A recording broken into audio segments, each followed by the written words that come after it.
that education beyond high school is going to be essential for most people in this country, the vast majority. The question is what form? And let's say what we conclude is, I want to go to college.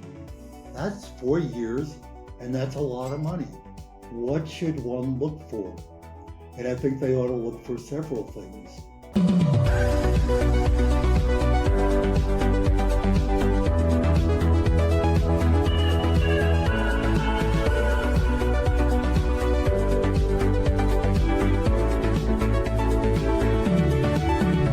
Higher education is at a turning point. We know the current model of higher education was built for the industrial era and it needs to be transformed. We know this in part because of the incredible research that Brandeis University President Arthur Levine has been doing for years.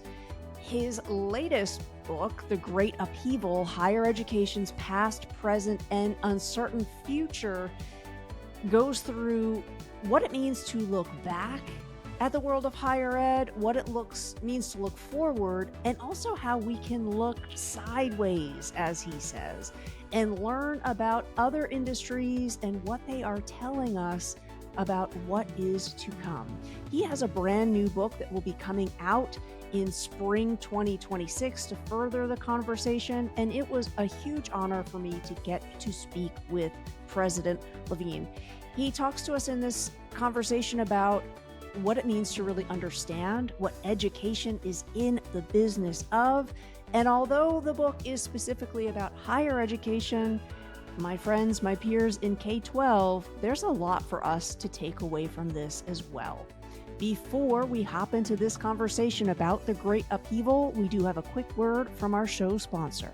Hey listeners, you know that when we talk to you about a show partner, we have taken great time and care to make sure that we are talking to you about partnerships that we use and trust ourselves.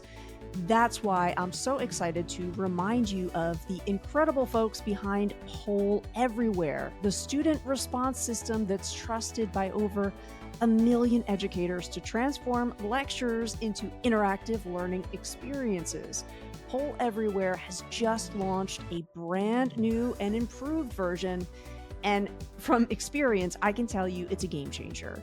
You can create engaging polls in seconds with their AI-powered tools, which integrate seamlessly with your LMS and make every class and conversation just a little more interactive without the hassle. Whether you're teaching a gigantic lecture hall or you've got a small group, Poll Everywhere makes that engagement faster, simpler, smarter. If you are ready to try it out, you can get $25 off with special code 25OFF. That's 25, capital O, capital F, capital F, at the link in our show notes. That promo code will be there where you can sign up, get ready to try it, and save a little bit from our friends at Poll Everywhere. And now, back to the show. All right. And now, please welcome to the show, author of the book, The Great Upheaval, and talking about what the future of college will look like with University President Arthur Levine.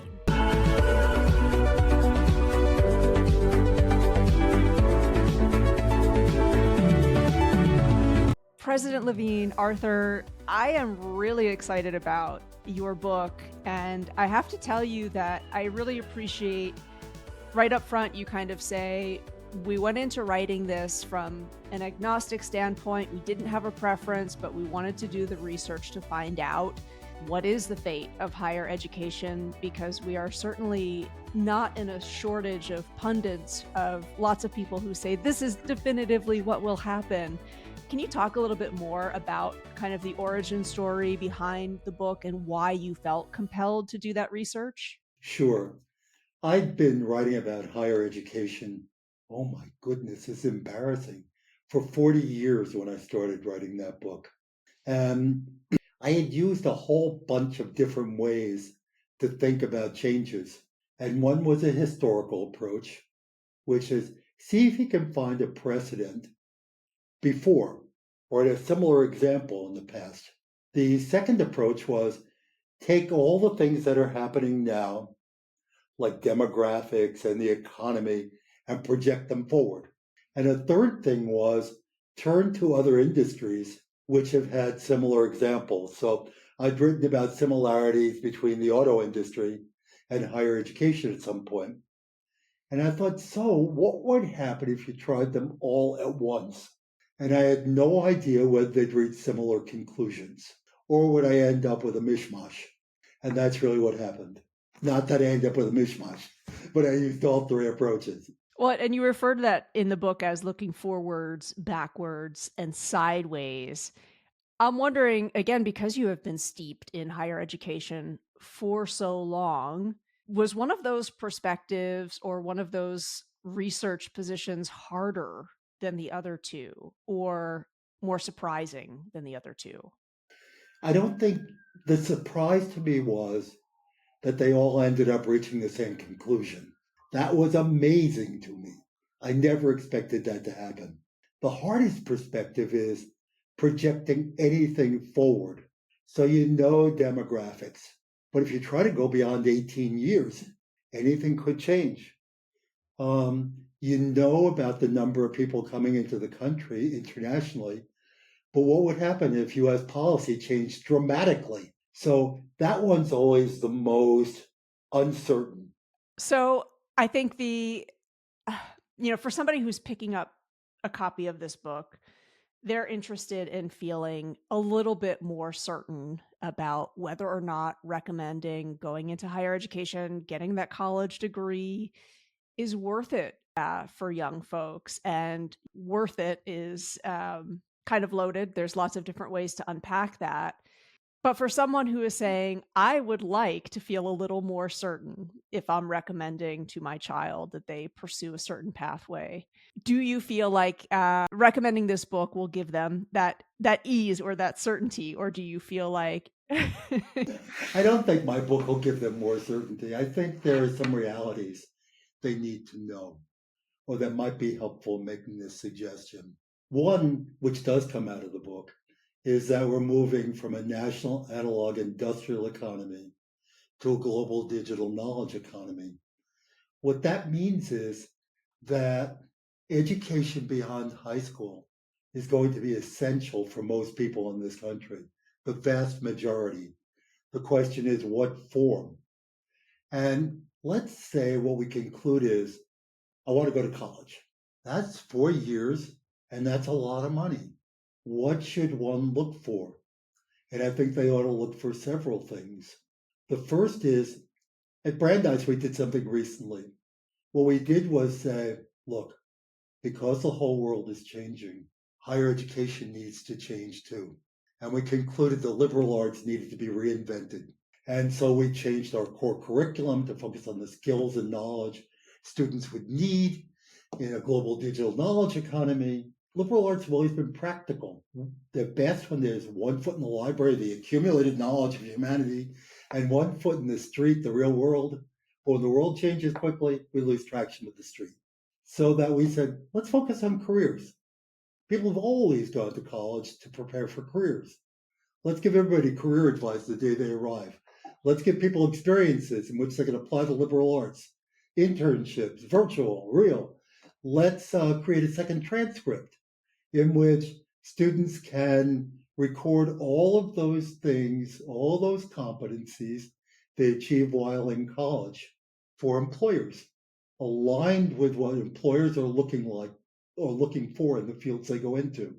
The point of that story is this, that yes, people need college. They need it to get jobs in the information economy. Second, all college isn't the same, which is to say, make sure the college is up to date in its curriculum and programs. But there's no way out of it depending upon the kind of future you want for your child. And I guess I'd ask one other thing to look for. One of the things we do at Brandeis is we meet full need. That means if you make below a certain income, we don't charge you anything. And the price is made to fit the income of the family. Look for that. There aren't a lot of colleges around the country that meet full need, but look for that and discount the sticker price. The book kind of goes into, again, not all college experience, as you said, is the same. We have examples of institutions doing some things dramatically different. ASU, Arizona State University, you point out very early on. I wonder if there are some existing models where you're saying, you know what, this school is trying out this, or this school has this model of partnership. This is something that I think is going to become much more common. And this won't just be the standout university doing this, but this is going to become the norm. Does something come to mind when you're saying this school is a little bit they're at that cutting edge right now? Great question. Um, this probably isn't the answer you expect, which is that I have a sequel to the book we're talking about coming out in March. And what had happened was after the first book came out, my co-author and I got invited to visit a lot of colleges and help them think about where they wanted to go. So we got to see all of these colleges and how they were reacting to the conditions I described earlier. And most weren't doing well with them, but several were notable for what they'd managed to achieve. One of my favorites, it demonstrates what's necessary. Okay. Amarillo Community College did a deep dive into its numbers. Then they did something I've never seen before. They turned the numbers into a human being named Maria. Their typical student was Maria. She was 26. She was a single mom. She had 2 kids. She had 2 jobs. She was attending college part-time. She was Latina. Now, I thought that sounds a little weird. But if that's what you want to do, do it. The next day, I went to a college convocation, and the president was talking about Maria and all the things the college had done for Maria that year. Every group that got up talked about Maria. It was a brilliant thing to have done. They discovered Maria had to go to 7 offices to register. Now Maria goes to 1 office. They also discovered that Maria was taking remedial courses, developmental courses, but you never earned credit for those. So you could take those courses for forever and never get any credits. What they did was hook those courses up with credit-bearing courses. So if I was having trouble with writing, they might have hooked the developmental course up to my history course.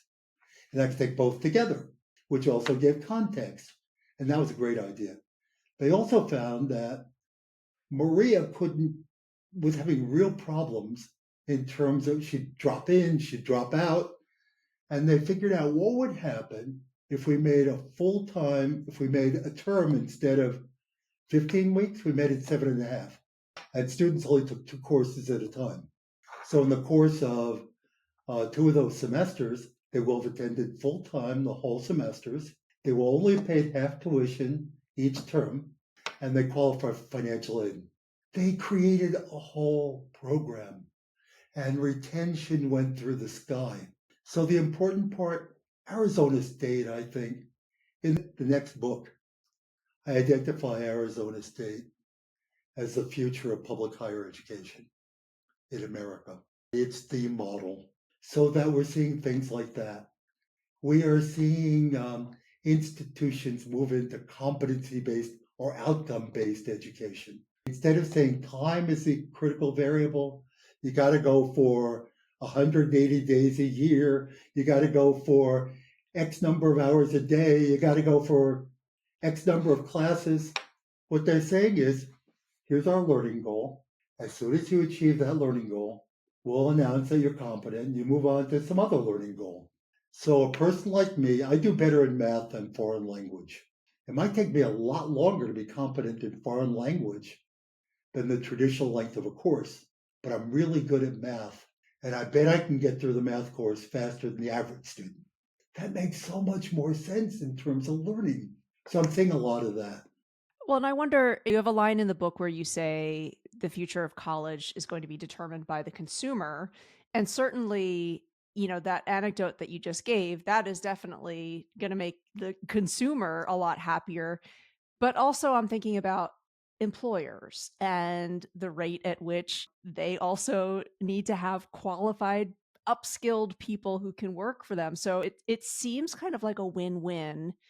And I'm wondering, when you talk about the transformation of college and university, what are some other maybe drivers for that transformation aside from the consumer? Because I think folks have been lamenting the way that higher education is done for a while, certainly the expense of it. But what did you identify as, these are some other things that change is going to happen because we have this thing as well as a catalyst? A number of things that are happening right now are that there are too many colleges in the Northeast, the Middle Atlantic states, and New England. Once upon a time, 1960 is once upon a time. 62% of the population of the United States lived in those areas of the country. Today, 38% of the population lives in those areas of the country. The colleges we have are designed for that population, the 62%, not the 38%. Too many colleges, not enough students. And right now, demographically, those numbers are diminishing. The economy. What the economy means right now is that the knowledge economy, the half-life of knowledge is getting shorter and shorter. We're all talking about AI. We're talking about automation. What it's going to do is change jobs. People are going to need upskilling, reskilling, skilling. And for those kinds of things, they don't need new degrees. They're going to ask for shorter forms of instruction. And they can ask for micro credentials. And I expect that to be the most frequent form of education that people ask for in post-secondary education in the decades to come. When I told you Brandeis built a second transcript, it's based on employer-aligned competencies and micro credentials, not on courses. Your perspective also, allows you to understand from the inside how professors are feeling about that change. Higher education does not have a reputation for being highly flexible. And when you're Huh. describing, you may have heard that. When you're sharing your research, when you're talking about the work that you've done, do you think there's a little bit of a shift in, certainly the prognosis about enrollment? Friends that I have that are in higher ed, they're all worried. And I wonder what your sense or your take is on the attitude from the inside in terms of, does it feel like adapt or die? Or do you get the sense it's more, no, this is the way that, traditionally it's been done and I love this? I think it's more the latter. But what I tell presidents to do, scare the heck out of your faculty. Tell them the truth and then invite them to build the future with you. And the future is really scary. 20 to 25% of all institutions are going to close or merge. Regional universities and community colleges are going to become increasingly online. And what it means is that research universities and residential colleges, and Brandeis is both of those things, have the responsibility essentially for thinking about the future of higher education. So that when I came to Brandeis, I told the faculty everything I knew and said, for the wealthiest institutions, they have time and they have money. And what those institutions are going to be able to do is wait and watch. They won't be the innovators, they'll be the cherry pickers, they'll be the validators. They'll let others create the experiments and they'll pronounce which are worth emulating. I said, but we don't have that kind of time and we don't have that kind of money. So we have only one choice, which is to lead. So what I described to you a moment ago, I left out one other thing that we did. We reorganized the entire faculty. So we reorganized the way every faculty is, arts and sciences, professional schools, grad schools. And what we did was we combined them so that every unit would have liberal arts and its applications and professions. So we have arts and humanities and culture. We have science engineering and technology. We have business and economics. We have social science and social policy. The idea is that students get to see all of that. So essentially what happened is the faculty voted to eliminate the existing organization of the university, adopt this new one. And the surprise to me was we held lots and lots and lots and lots, and then more meetings. And then after 2 months after I proposed the idea, we put it up for a secret ballot. 88% of the faculty voted in favor. I can't get 88% of the faculty to agree that tomorrow is Wednesday. We were ready to move and we thought it through. I think that's possible at any institution. I'm meeting presidents who are afraid. If we do something bold, the faculty will vote no confidence. The fact of the matter is, if you don't do something bold, you have no future. I wonder too how much of that, I don't know if you have a data point on this or it's just sort of more anecdotal, but I think to cut through some of the noise and attract young people, the bold statement, from like a marketing lens almost seems like it makes more sense. And I know you've got your faculty kind of weighing in, but what is the response if you've been able to capture it from, again, prospective students who I would assume are looking for an institution that's saying, yeah, we get it. The future is going to look different. We're going to try to match that. It's been great so far. And what's happened is that we had admitted students weekend. I can't imagine a week. It was weekend. And I gave a talk to the admitted students and their families. They were really excited about all the career things we were doing, just incredibly excited. And when you look at polls of parents and kids, that's their top priority. They're scared. The world's changing and they're worried there are no jobs for them.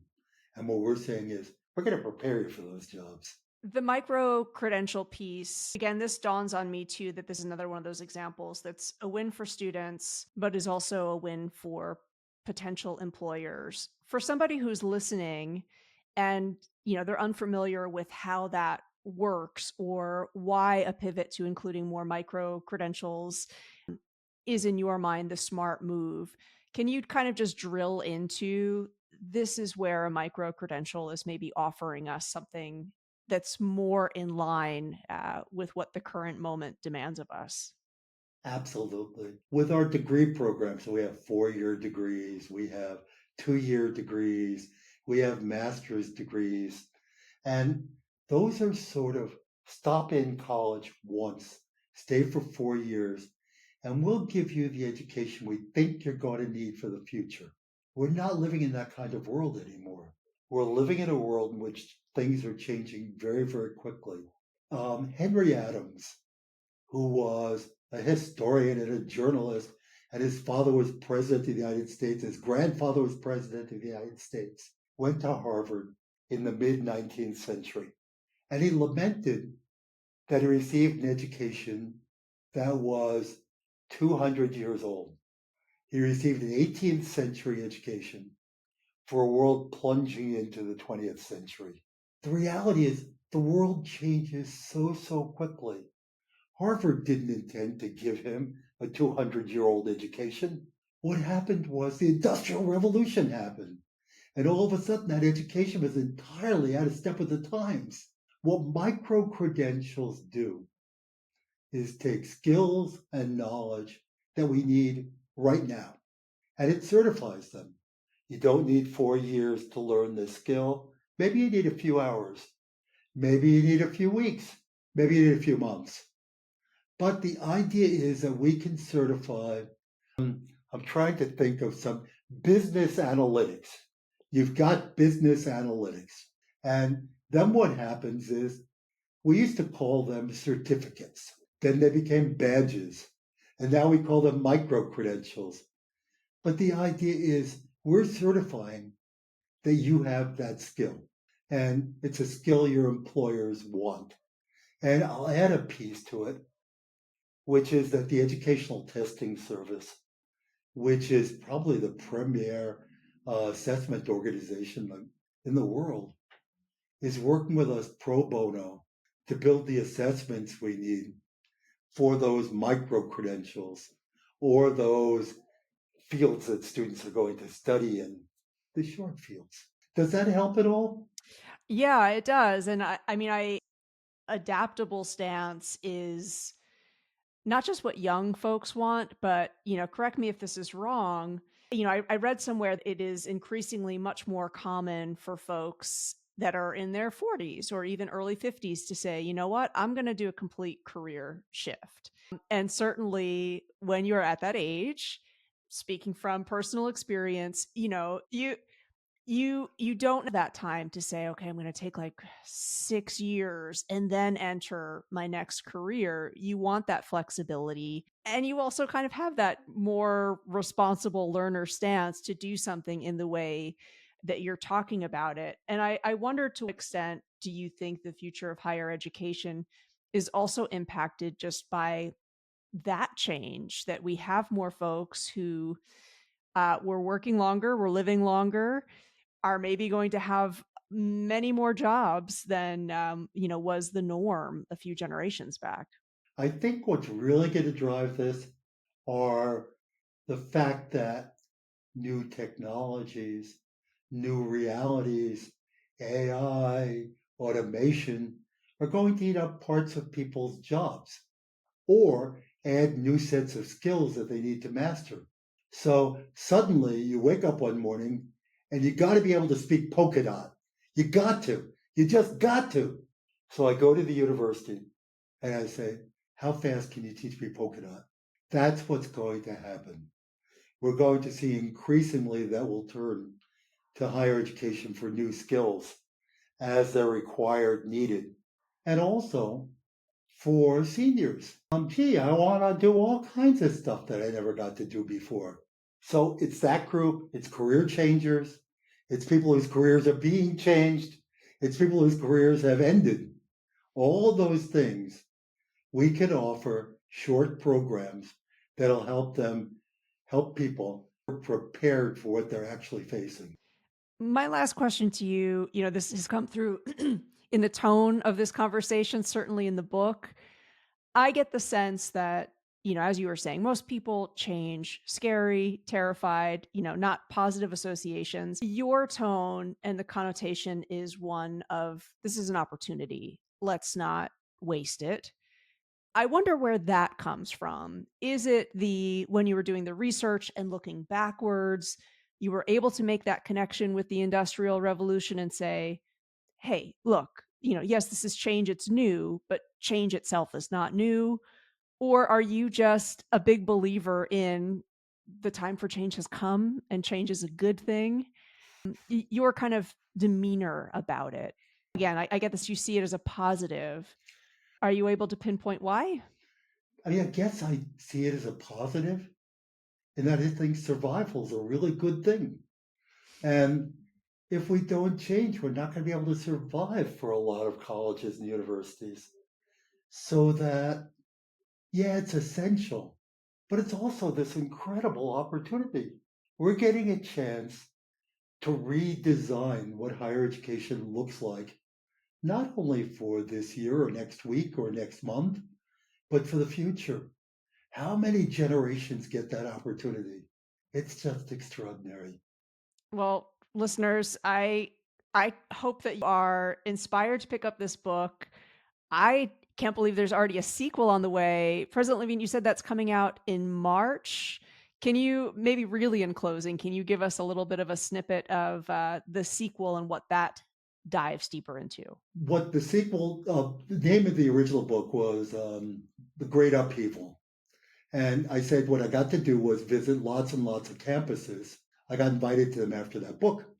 And this is an account of how higher education is handling the upheaval. So it's called From Upheaval to Action, What Works in Higher Education. And what it is an account of the mistakes that are being made. It's an account of different kinds of change and how they work. It's an account of transformations It's an account of new institutions. It really is another look at the future of higher education. But it also talks about what's needed in terms of leadership for change and how institutions need to think about change and finding their Marias. I love that. Well, I can't wait to get my hands on a copy of that this coming March. Thank you so much for the research that you've done, for furthering the conversation, and really just that hopeful tone of change. I think that is something we definitely need more of these days too. I really enjoyed talking to you. Thank you so much for having me. Hey folks, thank you for tuning in this week to our conversation. If you are wondering where you might learn a little more from us, if you've been following the show for a while, you may not know that there has been a brand new newsletter released. It's free. It's called AI Forward, and specifically it's for folks in K-12 leadership. If you'd like to check that out and you'd like to give it a follow, the link is also in the show notes. Also, if you've got requests, you've got questions for the podcast or for the newsletter, our email address is there as well. We love hearing from listeners. See you again next week. Hey there, dedicated listener. If you've made it this far, we know you're passionate about shifting the way education works. And Tricia and I appreciate you. If you loved what you heard today, we'd be so grateful if you could take a moment to rate and review Shifting Schools wherever you listen to podcasts. Those ratings help us reach even more educators just like you. And if you know someone who could benefit from these conversations, please share this episode with them. Just one person. Think of the impact we can make together. Don't forget to sign up for our newsletter for even more great content. And if you haven't already, join us at Camp Shifting Schools, where the conversations keep going long after the podcast end.